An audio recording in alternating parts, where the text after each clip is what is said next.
On the first day of 6th grade I had a crush and he liked me back. He's been my boyfriend for 2 months. We met up at the park and he decided to kiss me. I kissed him back. The next day I asked my mom if my friend could come over. That was actually my boyfriend. She didn't know about him. Once he got to my house my mom said he was my cousin. I've been kissing my cousin. One time when I was 5 or 6, a teacher found a pair of shitty underwear in the bathroom and all the teachers had to line up their students to find out which kid needed to be sent home. My teacher literally went round the class putting her hand into our pants to make sure we had underwear on. I'm still pretty traumatized from feeling her crusty, dusty old woman hand in between my ass cheeks. Anyway, it got to the last kid in my class and my teacher put her hand in his ass, and when she pulled her arm out it was covered in shit. The kid was crying, so was the teacher. One student threw up and I caused a chain reaction and everyone was throwing. It was so gross. The vomit smell was there for weeks. When I was in 11th grade I met this boy named Ricky at a high school party and we were vibing and chilling, and out of nowhere this girl comes and starts pushing me saying why was I near her mans, and she started throwing cups at me and bottles, and Ricky grabbed me by the waist and kissed me in front of her and told me she has been toxic all their relationship, and the next day at school she tried fighting me and I brought my older sister with me and we dragged her across the auditorium. I was 4. My uncle died and my mom was talking to my aunt and crying, but I was throwing a fit because she never took my Pop-Tarts out of the toaster and they were the limited edition winter ones, so you know I was excited for those bitches. And she told me my uncle died and I said, okay, where's my Pop-Tart? She threw away the box. Fucking bitch.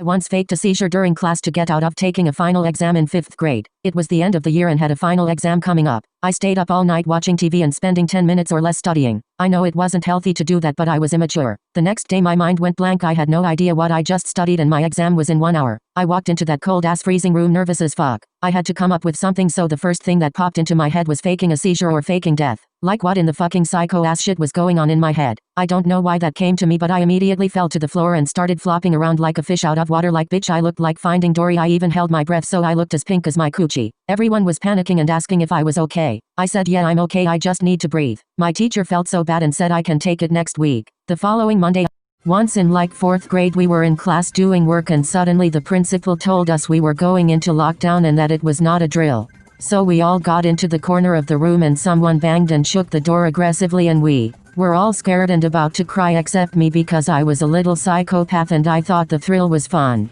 Anyways, after a while we were all told to go into the gym by police. A cop, by the way.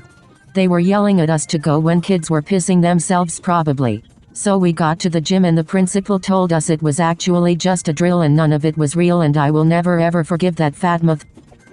When I was younger I was in Walmart and I was eating a tube of Pringles and I ate them while my mom paid, but I forgot to let the guy scan them, so I walked out the Walmart and the alarm went off and I just started running because I got scared and my mom couldn't find me because I was hiding behind the newspaper things, and the Walmart people called the police because I was missing, and when I hear them show up I thought I was a criminal, so I left my mom a note on the newspaper that said I went to Mexico to start a new life and not come looking for me, and then I took off running with my Pringles and ran for like an hour, and then the cops saw me walking down the road so they pulled over, so I started running again, and then they were using the car intercom thing and they told me to stop running. So when I did I thought they were gonna put me in handcuffs and take me to jail, so I was crying and I slapped the officer in the stomach and tried to run again, but he just held me back, and when he asked me what happened to me and I told him, he started crying because he was laughing so hard.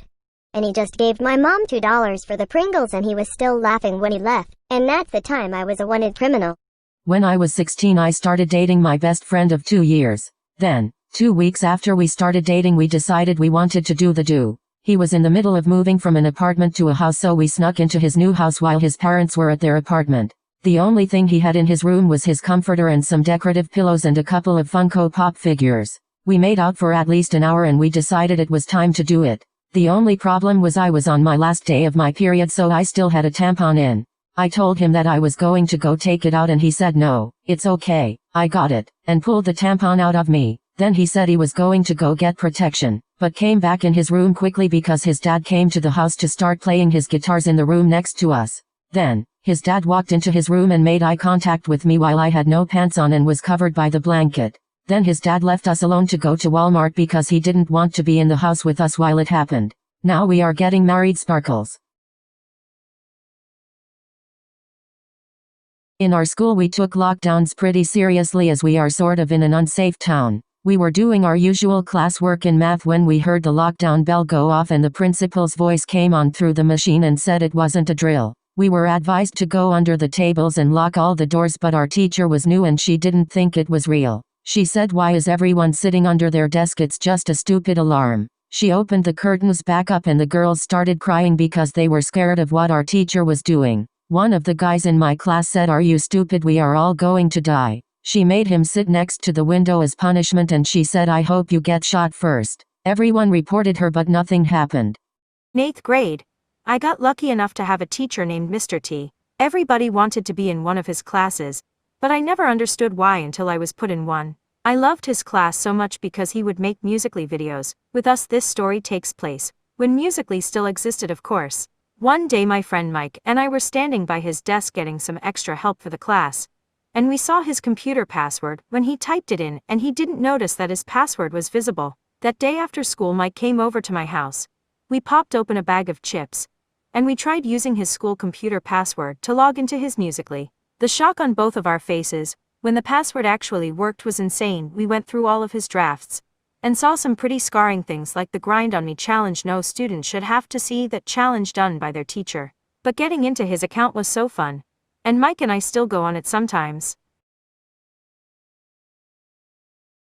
Okay, so one time in 7th grade I spent the night at my boyfriend's house, and we were night swimming and I had to use the bathroom, and realized I started my period.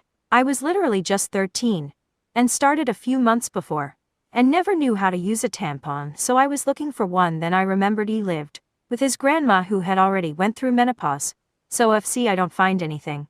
But I needed something, so me being the stupid effing genius, I went to the kitchen and looked for a sponge. I found one. It was new and clean, by the way, but cut the scrubby green side off, so I was just left with the yellow. Anyway, I went back to the bathroom and shoved it up my cooch. I went back and swam. I was gone for some time, so I told him I took a shit. Anyway, we were done swimming, and I went to take a dish sponge out of my cooch, and it was so far up there I was crying. And once I finally took it out, the inside of my coochie walls were literally so torn up it felt like Gordon Ramsay himself cut up some chicken. Anyway, I was in the shower crying. I was in so much pain. One time me and my baddie's friends were playing Roblox and we were playing bacon and some girls were camping, so me and my friends told them what state and city we live in and we gave them our Instagram, and the next day we all got messages from some girls in a group chat and they said they were gonna call a gang on us, but the baddies we told them we were ready, and then they came and shot up my friends, but I told them I would have sex with them, so they accidentally sent my orchestra teacher a video of me crying. We had to record ourselves playing the music and send it to her so she could grade it, but I left it off to the last minute and was really stressed, and it was really late at night, so I decided to cry for 10 minutes to relieve some of the stress and hence start recording. Unfortunately, I caught myself crying in the beginning of the video and didn't realize until the next day. After we had a one-on-one lesson together, she asked me a bunch of questions about how I was feeling and how stressed I was. I had no idea why. When I was in 6th grade, I went to a really strict Christian school and I hated it there so much. The school went from kindergarten to senior year of high school. So basically it was really boring in the middle of class because my teacher was just reading the Bible to us, so I decided to ask to go to the bathroom. Little did I know the horror I'd see. So I walked in and just sat in a stall on my phone not doing anything, and then 2 sophomore girls came into the bathroom and went into the stall next to me. Then I started to hear them make out. I was too. One time in senior year I was doing college tours with my grandpa and I had just turned 18 and decided to get a grinder to see what I would be working with when I went to each college. Anyways, in one of the places I ended up giving some 25-year-old hottie the double hand twist gluck 3000, and afterwards we were talking and I asked him what he did for a living, and turns out he works for a major international nonprofit that I had wanted an internship at in college, which is one of the reasons why I toured this specific school. Anyways, I thought that was kind of weird and that it could be capped, but then I got home and looked him up and he works in HR, specifically recruitment, so like he might be the one who decides whether or not I'll get that internship. In conclusion, I better work on my head game in case it comes in handy again. Red heart.